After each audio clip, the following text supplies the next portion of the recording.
the banter in between songs. Apparently that's an actual skill. Apparently some artists struggle with that, with the song is done, now I have to maybe crack another couple jokes. Yeah. It must come natural to a guy like you, but I'm not great at it, man. Really? I don't like talking into the mic before. But you have to. Yeah, that's something I need to work on. I'm not great at it. I was always confused. I'm like, I don't know why. I don't like talking into the mic. I just like playing. But it's definitely a skill, and like there's guys who are really good at it. And it's one thing, like Carlton Stone, who like helps me a lot. Like I bounce a lot of songs. He's from Port City. He's incredibly successful. Okay. And he's been helping me out a little bit. And he was doing one of the Music Nova Scotia workshops on live shows and stuff. Yeah. And he was in Port Cities who were incredibly successful, traveled, toured the world and all that. And wow. He said that they scripted it. Like, so everything. Banter. Yeah. It was always scripted. So it was never a random comment. It was never off the whim. It was planned. Whether it was a joke, whether it was anything. Really? And they planned when they were doing it. Like, so it was after song 2, you say this. After song 6, you say this. Really? And it was completely planned. And then it runs smooth, and people think it's people get in trouble when they start going off a whim. And you don't want to ruin, like, if you're at a show and like there's a flow, you don't want to ruin the move, the flow if you start rambling about. And I've watched people get caught rambling, and then like they don't even know how to get out of their own thing. And it's in between songs, and then like people are like, what are you trying to say?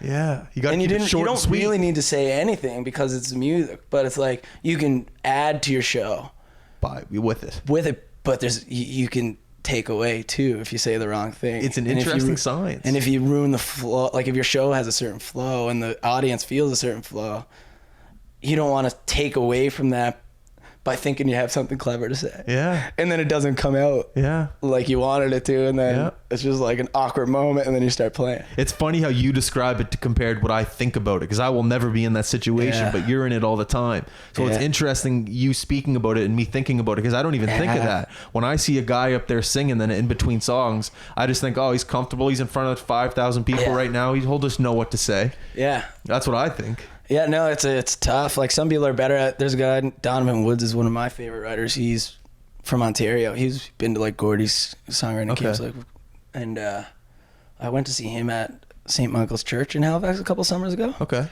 and he plays these like kind of sad, like down, like really like you know low key songs, and he's and in between, like his shows are so good, but because like he knew that.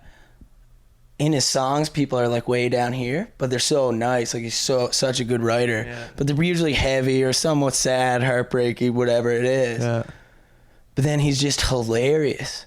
So he'll bring you way down here, and you're just like, oh, well. And then as soon as the song was over, he'd jab you with a joke. And then it's just like the whole place would just erupt in laughter for a second. And then he'd play another set.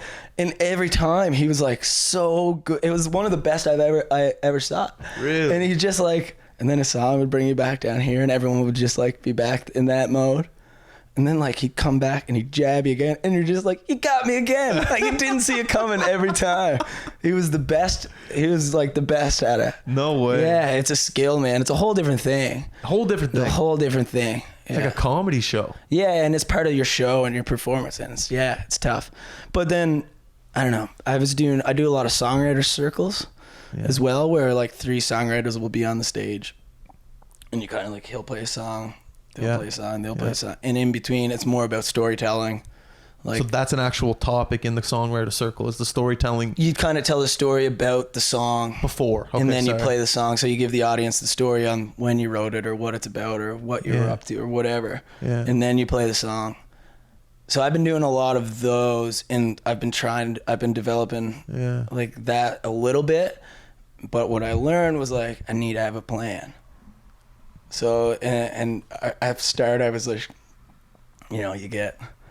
You can go off and not you, but like I can see how some people can go off in a story that isn't relevant. Yeah, so then like I always get the points, and even like jokes, like I have jokes ready or whatever it is. Yeah. So I've been developing it in the songwriter circle, atmosphere. But as far as like when it's just my show, I don't have that one like dialed in as much.